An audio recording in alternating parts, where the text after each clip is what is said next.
Pagkat ikaw lamang aking kalakasan, sa piling mo tagumpay ko'y naranasan.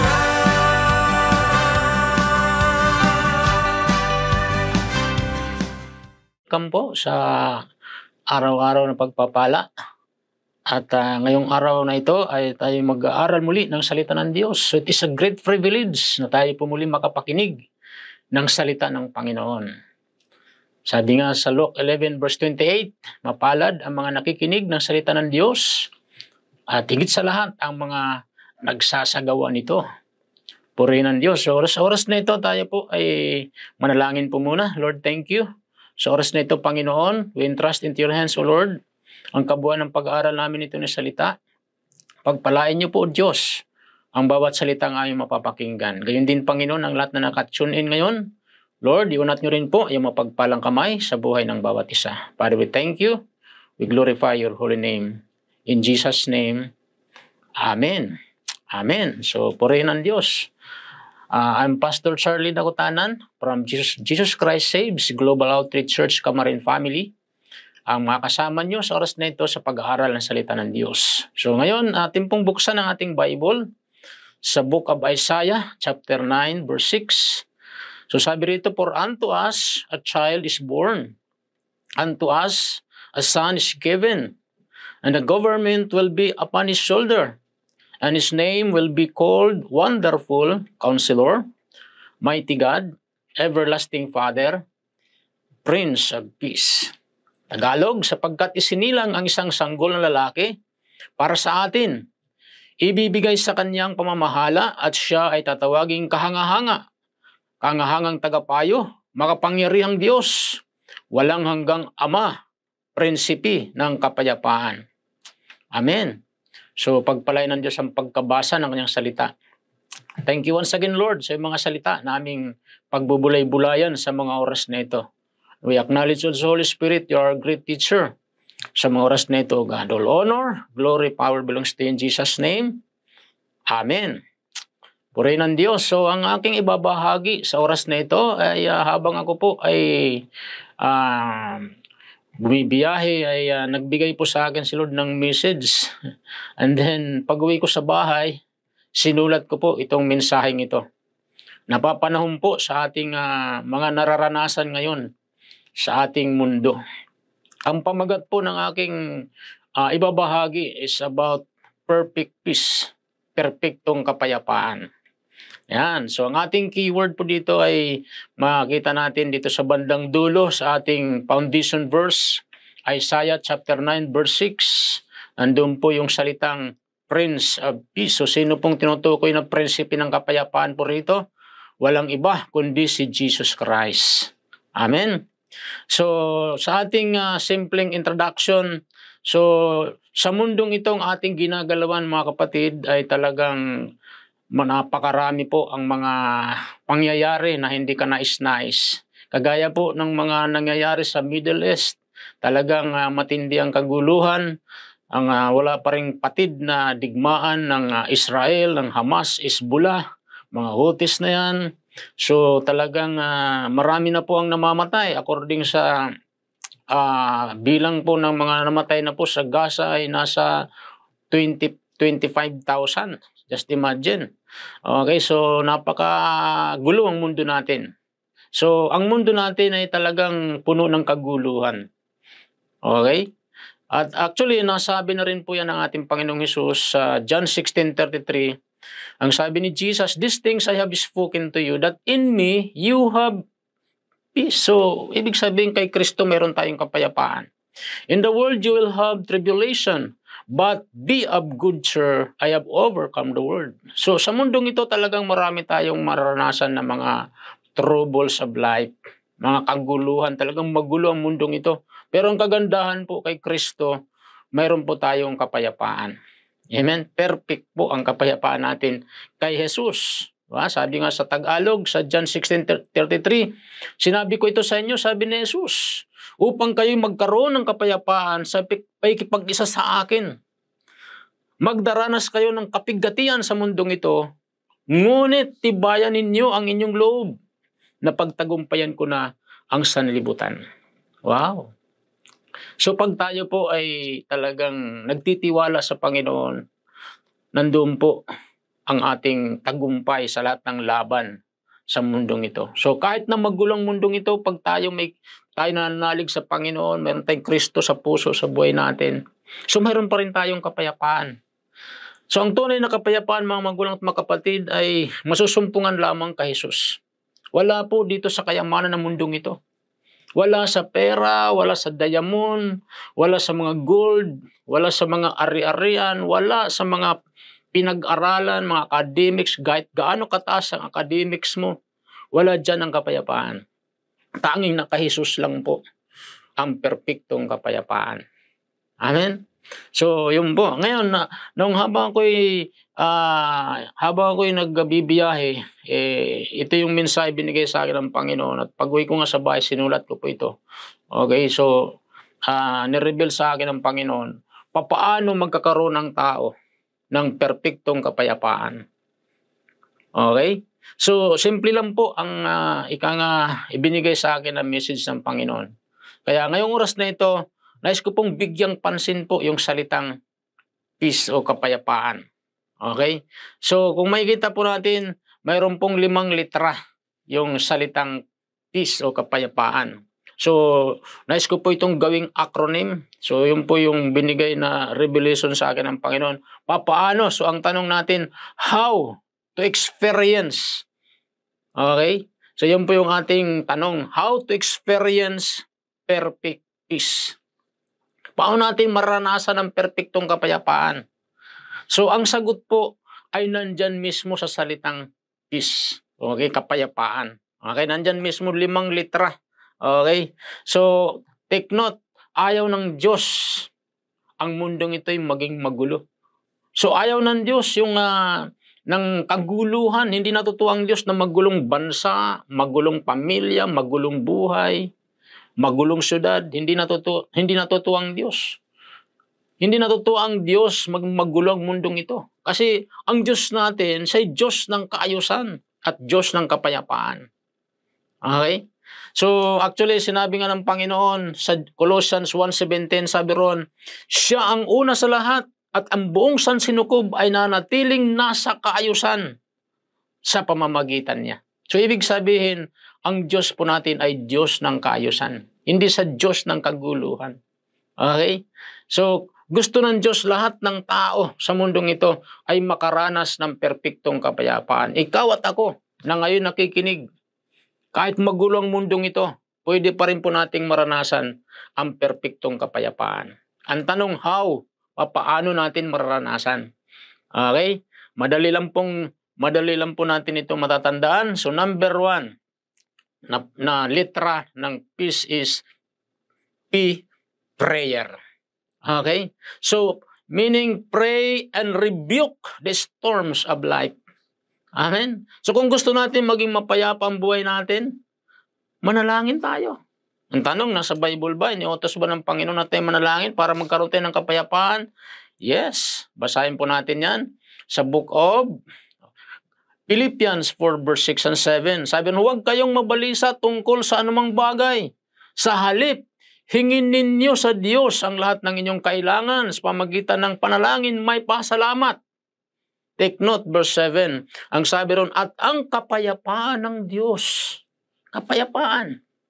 Kapayapaan ng Diyos na hindi kayang maunawa ng tao ang siyang mag-iingat sa inyo, sa inyong puso at pag-iisip dahil sa inyong pagkipag-isa kay Kristo. So pag tayo po nanalangin, mga kapatid, ang Diyos po ay magbibigay ng kapayapaan. And also, rebuke yung mga storms of life. Ano bang storm? Okay? Storm ng mga problema, pagsubok, kaguluhan, palayasin natin, lahat ng uri ng mga storm na yan. Okay? So actually sa book of Luke chapter 8 verse 23 to 24, basahin natin ang sabi nga rito, as the sailor fell asleep, sino yun? Si Jesus. As a squall came down on the lake, so that the boat was being swamped, and they were in great danger. So the disciples went and woke him, saying, Master, Master, so we're going to drown. He got up and rebuked. Take note, nandun po salitang rebuke. Okay? So rebuke the wind and the raging waters. The storm subsided and all was calm. Storm. Palayasin natin, rebuke natin yung mga storms of life natin. At lalayas yan. At magkakaroon tayo ng mapayapang isip at mapayapang puso. Kung ano man mga bagyo ng buhay sa buhay natin, pray. Manalangin tayo. And rebuke yung mga bagyo ng buhay na yan. And sure, ang Panginoon po ay magkakaroon po ng, magbibigyan tayo ng perpektong kapayapaan. Yung madalas ko na nababanggit yung nangyari sa buhay ko nung ako ay nanginig. Storm yun eh. Okay? Nanginig yung katawan ko. Naabutan ako ng gutom. Nanginig yung buong katawan kong ganun. Okay? So, wala akong ginawa, kundi manalangin ako manalangin. Tinawag ko ang Panginoon. Lord, help me, help me. Okay? Pinapalayas ko ang espiritu ng panginginig. Wow, purihin ng Diyos. Tama po ang salita ng Diyos. Ginamit ko yung power na binigay sa akin ng Panginoon. Pinalayas ko yung espiritu ng panginginig. Purihin ng Diyos. Nag-subside po yung panginginig at back to normal muli ang aking pagramdam. So, si Lord lang talaga ang pag-asa natin. Amen? Kaya kung tayo po ay nakakaranas ng mga kaguluhan, magulo isip mo, magulo puso mo, pray and rebuke mga storm of life na yan. Okay, letter E na po tayo. Number 2, eliminate any bitterness and unforgiveness in your heart. Okay? So, kasi po, pagka mayroon po tayo mga unforgiveness sa puso natin, mga bitterness, hindi magiging payapang isip natin at puso. Mahihirapan tayo. Magiging magulong buhay natin. Diba? Sabi ng Ephesians 4:31-32, sabi ron, let all bitterness, wrath, anger, clamor, and evil speaking be put away from you with all malice. 32, and be kind to one another, tender-hearted, forgiving one another, even as God in Christ forgave you. So, malinaw po, alisin ninyo ang lahat ng sama ng loob. Puot, galit. Huwag na kayong mambubulyaw, manlalait at manakit ng damdamin ng kapwa. Sa halip, maging mabait kayo at maunawain. Magpatawad kayo sa isa't isa, tulad ng pagkapatawad sa inyo ng Diyos dahil kay Kristo. So, totoo po yun. Kailangan alisin natin yung mga galit, sama ng loob, mga hinanakit. Kasi pag naghari sa puso natin yan, hindi magiging mapayapang isip natin at puso natin. Magulo. Pero pag inalis po natin yan, magkakaroon tayo ng perpektong kapayapaan. Okay? Number 3, letter E. O nasa ano po tayo, letter E. Abide always in Christ. So kung gusto natin magkaroon ng perpektong kapayapaan, so we need to abide in Christ. John 15 verse 5 and verse 6, sabi ron, I am the vine, you are the branches. He who abides in me, and I in him, bears much fruit. For without me, you can do nothing. So if anyone does not abide in me, he is cast out as a branch, and is withered, and they gathered them and threw them into the fire, and they are burned. So, napakahalaga manatili tayo kay Kristo. No matter what. Para magkaroon tayo ng perpektong kapayapaan. Kasi pag lumayo tayo kay Lord, maging magulo ang buhay natin. Alam niyo, ang buhay ng isang tao nagiging miserable pag wala ang Panginoon sa buhay niya. Kaya napaka-importante sa Jesus sa buhay natin. We need to abide in Christ no matter what. Kung gusto natin magkaroon ng perpektong kapayapaan. Okay? So, yan. So, number 4 na po tayo, letter C. So, 5 letters lang po ito. So, ang ating pinag-aaral is about how to experience perfect peace. Okay, so letter C. Mahalaga po yung salitang clean heart. Okay? So, letter C, dapat mayroon tayong malinis na puso.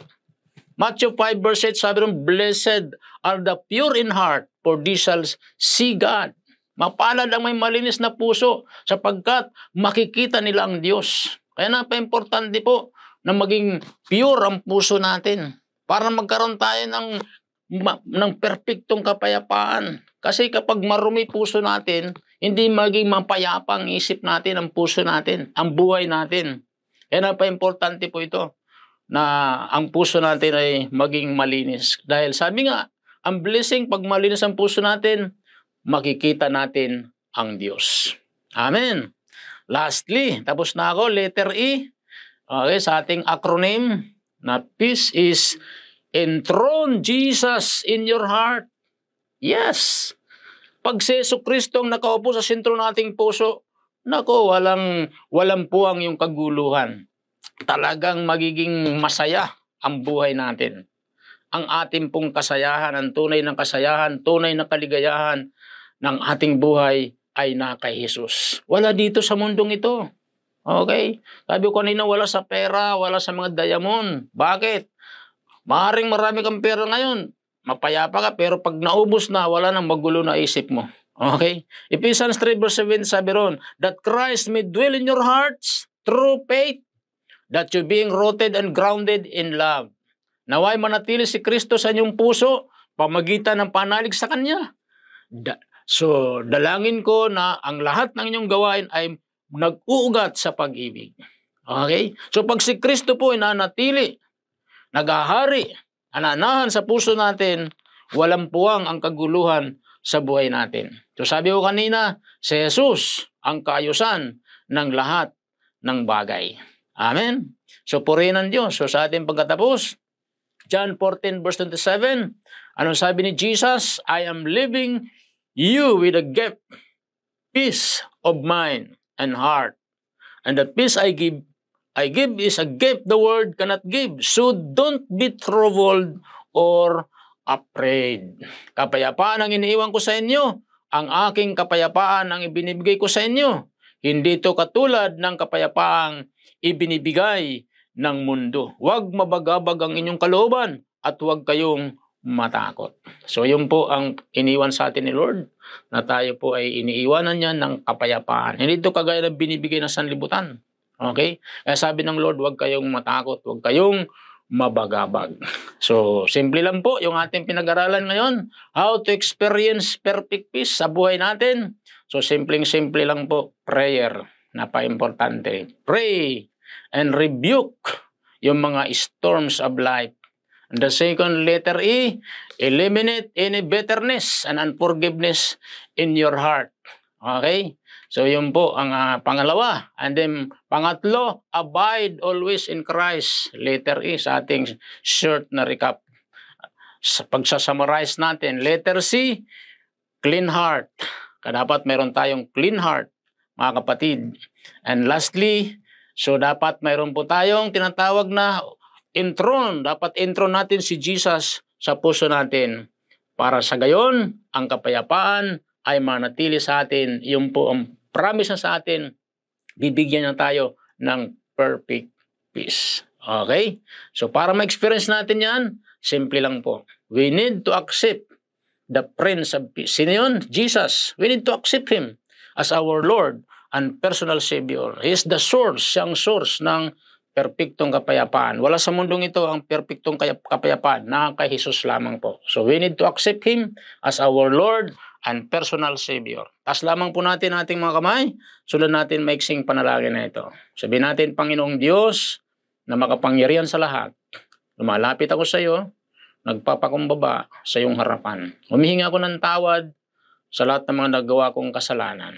Linisin niyo po ako na yung banal na dugo at binubuksan ko ngayon ang aking puso. Tinatanggap kita, Panginoong Hesus, bilang aking Panginoon at sariling tagapagligtas. Isulat niyo po ang aking pangalan sa aklat ng buhay. Sa pangalan ni Hesus, ito aking dalangin. Amen. Amen. Ako na lang manalangin, Lord, thank you. Sa oras na ito, sa lahat po ng mga subaybay, Panginoon, sa broadcast na ito, pagpalain niyo po sila. Yung mga nangailangan ng pinansyal, pagkaloob niyo po, mga naguguluhan sa kanilang isip at puso, bigyan mo sila ng perpektong kapayapaan. Yung mga nangailangan ng kagalingan, Lord, touch them and release your supernatural healing in Jesus' name. Father, we thank you. All honor, glory, power belongs to you. In Jesus' name, Amen. Amen. God bless everyone.